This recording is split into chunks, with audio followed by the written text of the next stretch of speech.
what do you think about, Bitcoin getting to 12 to 13,000 or even the lows of 15 or maybe even your worst case was 9 to 10,000?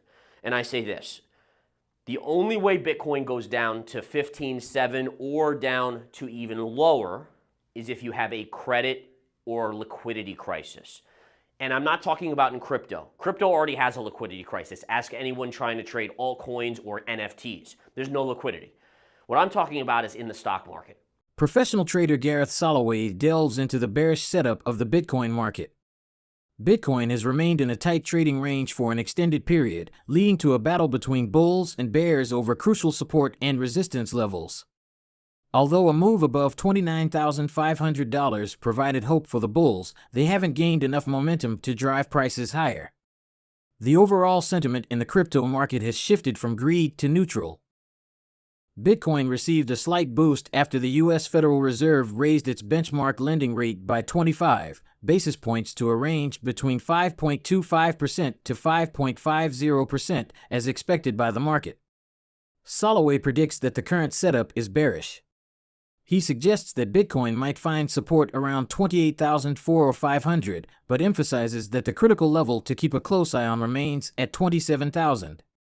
As per Gareth Soloway's prediction, the critical level for Bitcoin is at $15,700. He suggests that the cryptocurrency might potentially decline to this level or even lower if a credit or liquidity crisis takes place. While central banks worldwide have been raising interest rates aggressively to combat inflation, Japan has taken a different approach. Since 2016, Japan has maintained its benchmark rate at -0.1%.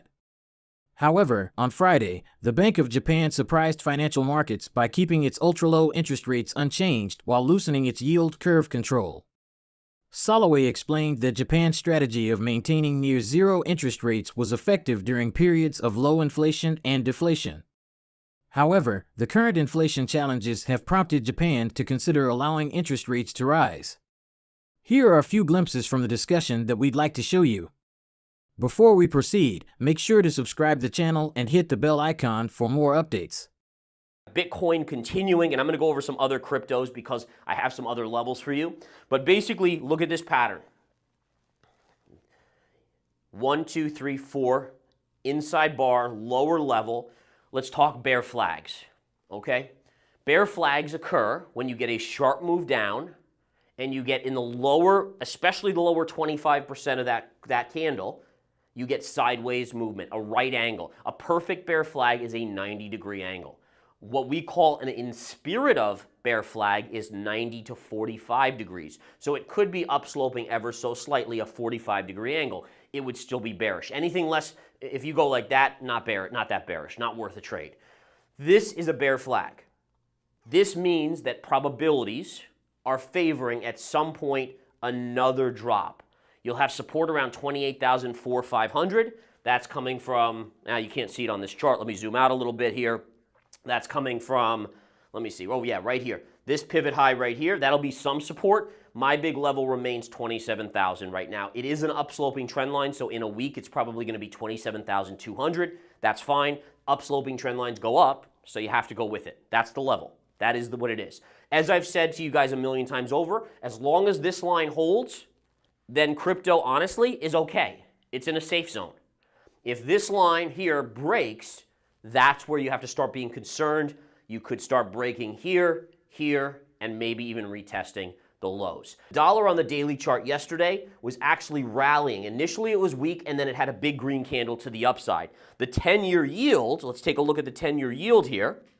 The 10-year yield, interestingly enough, had a big update yesterday. So as this is happening, I'm like, and this is live. I mean, like I'm on the live day trading room with In the Money Stocks members. We're trading charts, we're making money here and there. And I'm like, this doesn't make sense. Markets are opening up here, but the dollar's rallying and yields are rallying. So what the heck is going on? All of a sudden, the markets begin to reverse. Now, again, it comes right off of the trend line. But why the heck did we sell off? And the answer is this. There was a rumor that ultimately panned out to be semi-true, that the Bank of Japan was going to cease their yield curve control. What's YCC? You're going to hear that a lot. YCC, yield curve control. Now, the YCC basically means this. It means that Japan for decades has basically pegged their interest rate to zero. And that's been fine because they've had no inflation. In fact, they've been in deflation for a large chunk of that. So they don't need to raise interest rates. Well, guess what? The inflation bug is hitting Japan now, and it's hitting it hard. So all of a sudden, they're saying, okay, we can't control this. We have to let interest rates go up. So the rumor was they were going to cease control, let interest rates float up, and then all of a sudden that screws with the whole yen carry trade, all of this stuff. Everything our financial system is based on with Japan and the inner workings of all the economies goes haywire. So the markets collapsed into the end of the day. Crypto experts believe that the current situation is difficult and the road to recovery is very long, as most of the currencies still lag very much behind their all-time highs. Such as Bitcoin is still more than 50% down from its all-time high level, which touched in November 2021 at $69,000. Similarly, Ethereum, which is now trading at the levels of $1,800, touched the all-time high levels of $4,000 way back in 2021.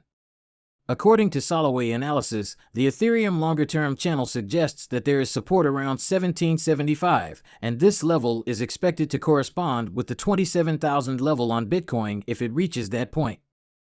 Ethereum, longer-term channel, this is going to be your support level. That should coincide with the 27,000 level on Bitcoin if it gets hit. You have a little bearish pattern developing, so you're talking about 1775. If that breaks, then you start same kind of issue as with Bitcoin, you start to have some trouble. Let's look at Matic real quick. Matic is holding this technical support right here. If that breaks, you'll have some more support right around the 65 cent area. Should be pretty good support in there. One of the things that's concerning me a little bit about Matic, I want to show you guys this, and I'm going to zoom in so we can see it a little bit more clearly, is that if we draw a trend line right here, we've actually broken this trend line. So that would be the equivalent of the Bitcoin trend line and the Ethereum trend line that haven't broken yet. So what that tells us is that altcoins are weaker and at more risk than Bitcoin, right? And again, you have a little bit of a bearish pattern here. This breaks, and we really could honestly revisit the 55 cent level. Lastly, I'll just go over Cardano, guys, and I'll try to bring a few other cryptos into the mix. But again, the beauty of it is even if you don't trade crypto, charting is charting. Always remember that. So if you're like, oh, I couldn't care less about Matic or Cardano, that's okay because you're learning. Learn, folks. Always learn. All right, here, take a look at this. Look at this. Cardano is just holding on. Look at it. Pivot low, pivot low, pivot low, pivot low, pivot low, pivot lows. Holding on. It's literally like on the side of the cliff with its nails right here, and it's just holding on. Maybe it holds. Maybe it starts to rally. But if this breaks, watch out below. The entire crypto market is swinging from side to side, comfortable in smooth curves and in limited range. After the FTX fallout in 2022, the trust on such currencies has been crushed and the market turned totally in the downside range with no signs of cooling down. However, 2023 gave a fresh opening to major digital currencies including Bitcoin and Ethereum, and the crypto market has gradually started turning green due to the relaxed macroeconomic situation and cooling inflation. Our discussion for today comes to an end. We encourage you to share your views in the comments section. If you found this content informative, please give it a big thumbs up and subscribe to our channel for the most up-to-date news and videos. Thanks for joining us.